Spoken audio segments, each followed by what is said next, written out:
Welcome, Anya, your house coach. So nice to reconnect.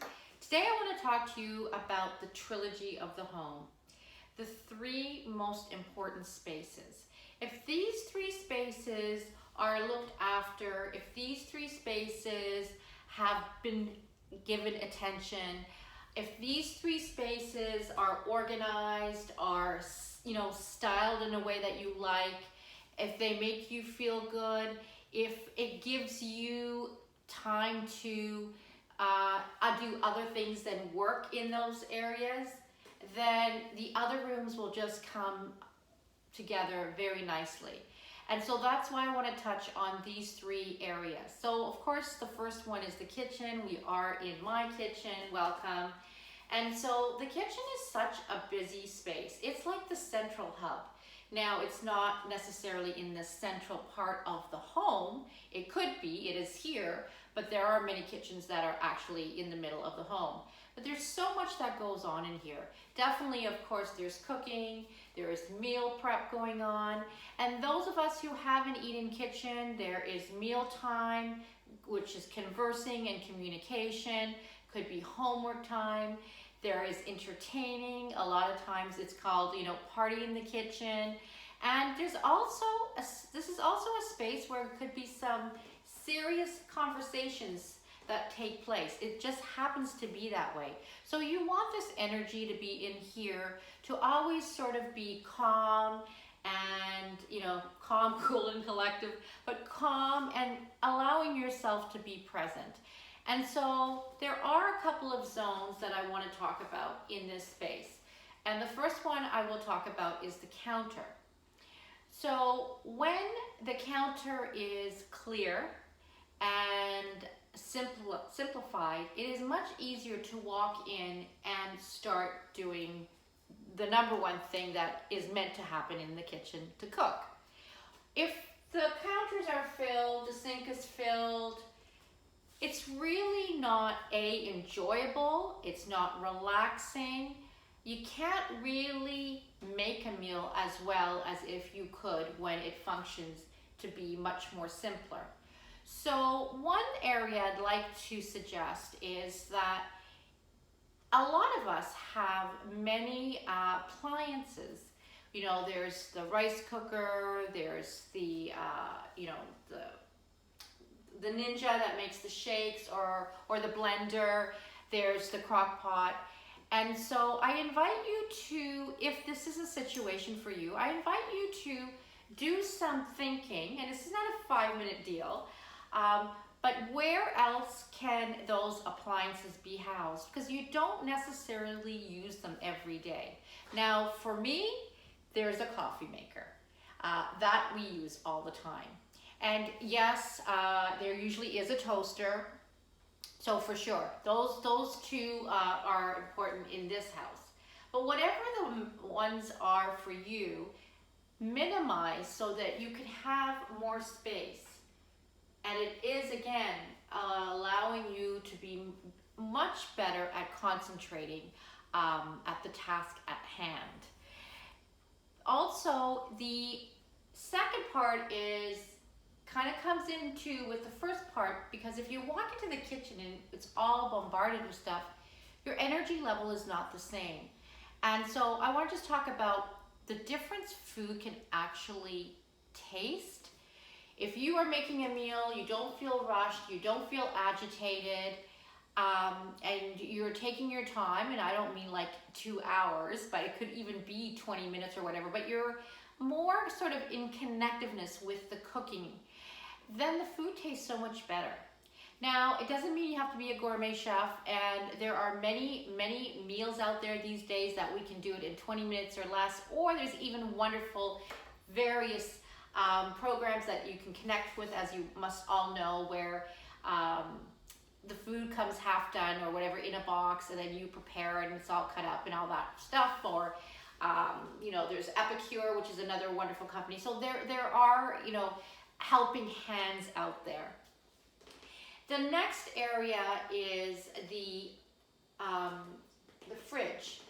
A lot of people say to me, I don't want to talk about the fridge. I don't like cleaning the fridge.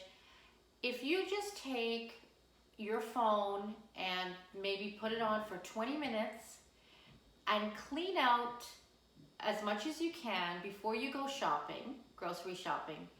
I guarantee you when you come back, you're gonna feel much better. You wanna put fresh, good, wholesome food in a clean fridge. And if you do this ahead of time, you might not know not to buy extra broccoli. You might know that you need the butter. So, it helps you in two ways. And also it's the energy component of the fridge. And when you know what's in there and you open it, then it's so much easier to have a process, again, being present, knowing what it is that you can make. And so that, those two areas are really huge. The other one would be behind closed doors, which is actually the fridge as well, are the cupboards. And so they can get out of sorts just like our closets are. Give them a little bit of attention every once in a while. You can do something like, maybe do 3 cupboards a week, 5 minutes a cupboard. You might say, okay, one thing that I really like to do is, I divide it in a year. So every 3 months, I will do a more deeper organizing and cleaning in the space. And I might maybe focus more on taking a week for the home. We can't all do that. Depends, where you're at. But even maybe getting cleaning staff coming in or having people who are good at organizing to come into your space and helping you at that time. And then again, it allows you to see what sort of foods are maybe expired, what's duplicated, and it creates more space. You know what's in there. It makes a huge difference. And in the beginning, it could be overwhelming and daunting, but if you keep doing that every 3 months, like I said, it becomes easier. And so that's, a big part in the kitchen.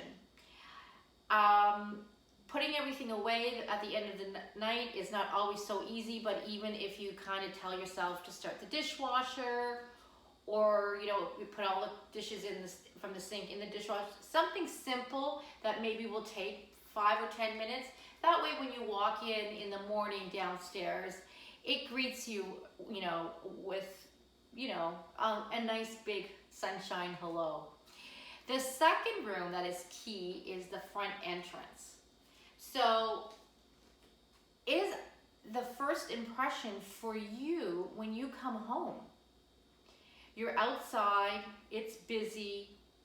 Even if you're living in a small town, coming in to your home, you should be receiving a warm, welcoming hug. If there are a whole bunch of shoes out there, not outside, but I meant inside, out there on the floor, bags, coats, you should start to think about how you can house them. You can go on Pinterest, you can, connect with a designer, an organizer, and figure out, what are some of the best techniques. And what happens in the front entrance from a seasonal point of view, things do change. So in the wintertime, even if it's just you or you've got a couple of young kids, there's more stuff like gloves and hats and all of that. So maybe bringing out some nice baskets or something like that. Just thinking that through. In our house right now, hockey season is coming back, and so I don't want to see hockey bags in the front entrance, and so they have to find a place to be housed. And that's a bit of a challenge for us every season. So we have to have a discussion, figure out a plan, something that's easy and simple, because nobody wants to be going, to great lengths to putting away the hockey bag. And that's just an example. So think about something that you can connect to with that. The third room that is huge is the bedroom. The bedroom is where we sleep. It's a very important space to retrieve and, have some calmness. If you are sharing it, it's also important connecting space. of intimacy. And so what you want to make sure is that it's clutter free. You know, you only have what you need in there. Electronics aren't the best in there. I know a lot of us, including myself, put the phones on the bedside, but really be key and cognizant to all of that. Look at your closets, and again, I'm going to talk about a seasonal. Look at what kind of clothes you have in there. Are you wearing that right now? Take some time and go through the closet and do a purge. Maybe you don't need to.